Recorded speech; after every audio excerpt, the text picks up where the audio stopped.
헌법재판소가 정부의 가상통화 규제에 대해 위헌 여부를 가리기 위한 사전 심리에 착수했습니다. 정부의 가상화폐 규제는 국민의 재산권 침해에 해당한다며 헌법 소원이 제기됐기 때문인데요. 정부가 뜨거운 감자로 부상하는 가상화폐의 광풍을 연착륙시키기 위한 방안은 어떤 것이 있을지 하나님의 법, 세상의 법에서 알아봅니다. 하나님의 법, 세상의 법, 이재만 변호사님 나오셨습니다. 안녕하십니까? 네, 안녕하세요. 변호사님, 가상화폐 관련 보도가 연일 쏟아져 나오고 있는데요. 네. 그만큼 사회적 관심이 높다는 것일 수도 있고 네. 또 그만큼 문제가 되기도 한다는 것 아니겠습니까? 예, 예. 한 변호사가 헌법 소원을 냈다고요. 예, 그렇습니다. 그 어느 변호사가 이제 가상화폐에 이제 투자를 했는데 정부에서 거래소를 폐쇄시키겠다 이렇게 얘기하니까 네. 가상화폐가 이제 폭락을 했죠. 그래서 이 가상화폐도 일종의 상품인데 이 상품에 대한 거래를 중단시키는 이런 조치는 초법적인 조치다. 예. 그래서 이런 초법적 조치에 의해서 본인의 재산권이 침해됐다. 또 행복 추구권도 침해됐다. 그렇기 때문에 이런 초법적 조치는 결국 위헌이다. 이렇게 얘기를 해서 결국 헌법소원을 이제 내게 된 것이죠. 그리고 이제 가상화폐 규제에 대해서 반대하는 청원이 청와대에 계속 이제 늘어났는데 청와대에서는 이런 청원이 들어와서 20만 명이 넘으면 반드시 답변을 해주도록 했습니다. 네, 이 신정부에서는요. 네, 네. 그러다 보니까 청와대 청원이 들어가는데 지금 20만 명이 넘었어요. 예. 그러니까 청와대에서는 이 점에 대해서 이제 답변을 해줘야 되니까 그 답변도 지금 이제 많은 사람들이 어떤 답변이 나올지 이제 주목하고 있는 것이죠. 네, 가상화폐를 투기로 볼 것이냐, 투자로 볼 것이냐.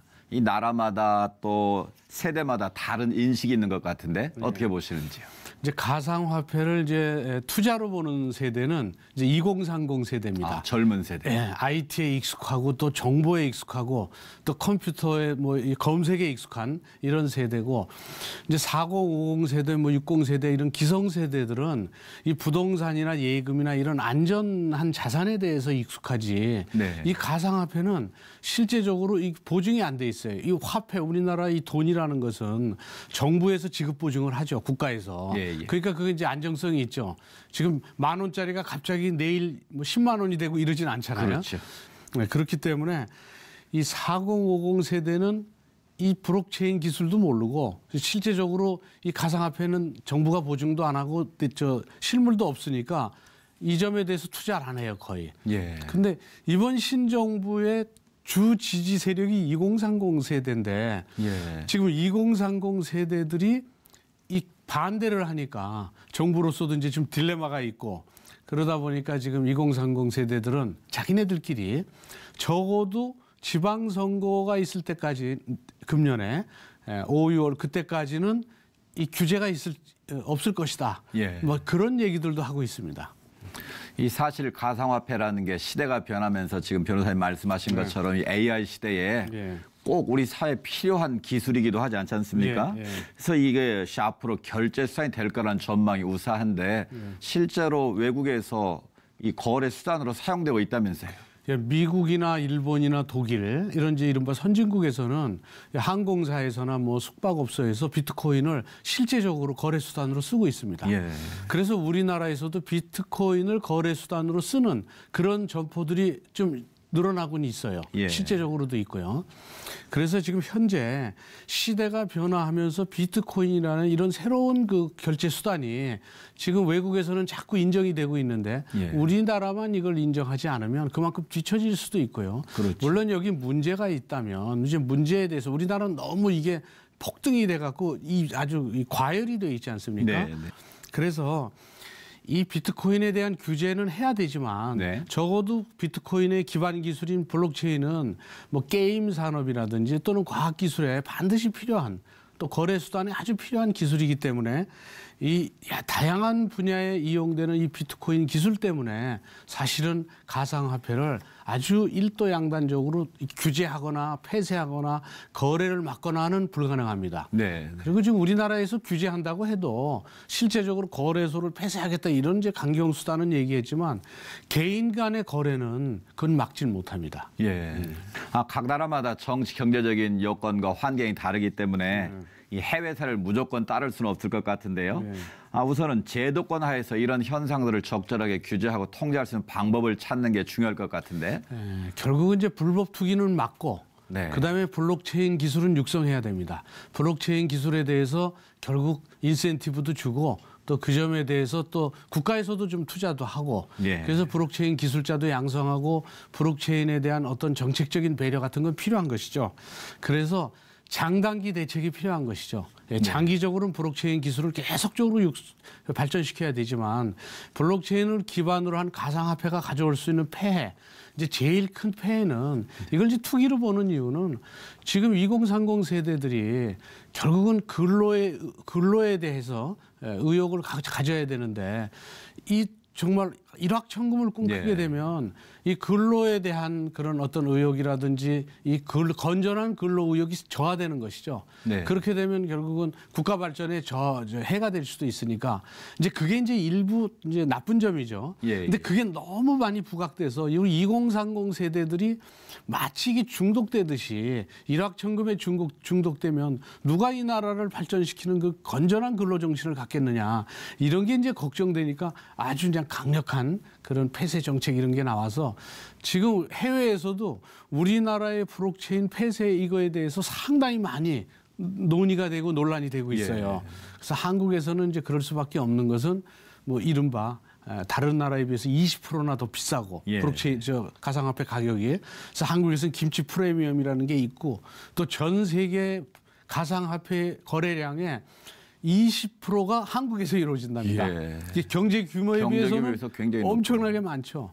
그리고 지금 주식가의 그 거래량과 이 블록체인 거래량이 뭐 5조에 육박했다 이런 얘기까지도 있습니다. 그러면 일반 주식에 비해서 더 이게 규모가 더 커지게 되니까 정부 입장에서는 이거 정말 2030 세대들의 이런 문제들 이 점에 대해서는 경고를 해야 되겠다. 그래서 경고를 해서 연착륙으로 스스로 좀 빠져나올 수 있는 시간을 준 후에는 그다음엔 어떤 규제책이 필요하지 않나 이렇게 정부에서는 판단하고 있는 것이죠. 무엇보다도 가장 중요한 건 이 가상 투자 화폐의 투자가 이게 불법 투기에 온상이 되지 않도록 적절한 규제를 하는 것 아니겠습니까? 근데 이미 불법적인 거라든 여러 가지 문제적 징후가 나타나고 있다고요. 그게 이제 불법이라는 것은 이제 블록체인의 가상화폐의 거래가 불법이라는 건 아니고요. 가상화폐로 인해서 이제 큰 돈을 벌 수 있는 사람들이 자꾸 이렇게 나오니까 뭐 얼마를 했는데 몇 억을 벌었네 이런 것들이 나오기 때문에 많은 사람들을 결국 다단계 형식으로 우리가 결국 가상화폐 투자해서 돈을 벌어주고 이런 사례가 많다. 그러니까 우리한테 돈을 주면 우리가 대행해서 투자해주겠다. 근데 알고 보니까 실제적으로는 그게 이제 사기여서 다단계에 의한 사기 이런 것들이 이제 많고 그러다 보니까 이제 젊은이들이 일확천금을 꿈꾸다 보니까 아무래도 그런 사람들이 늘어나게 되면 이제 건전한 젊은이들이 근로 의욕이 이제 많이 상실되는 그런 게 문제고 또 하나는 이제 위화감이 조성되는 것도 문제고 그리고 실패하게 되면 이제 우울증에 빠져갖고 우울증이 확산되는 것도 문제고 그래서 이 일확천금을 꿈꿀 때는 언제든지 이런 여러 가지의 이 문제적 사회적인 문제가 일어나게 됩니다. 그래서 이런 점에 대한 대책들을 정부가 이제 마련해 줘야 되는 것이죠. 물물교환하던 시기에는 욕심을 부리고 싶어도 장기 보관할 수 없기 때문에 필요할 때마다 그때그때 물건을 바꿔 쓰지 않았습니까? 그런데 이제 화폐가 등장하면서 성경적 부에 대한 기준이 이제 새로 바뀌게 되고 또 이제 모든 걸 투기의 대상으로 보기 시작하면서 이제 욕심이 이제 극대화되기 시작했는데요.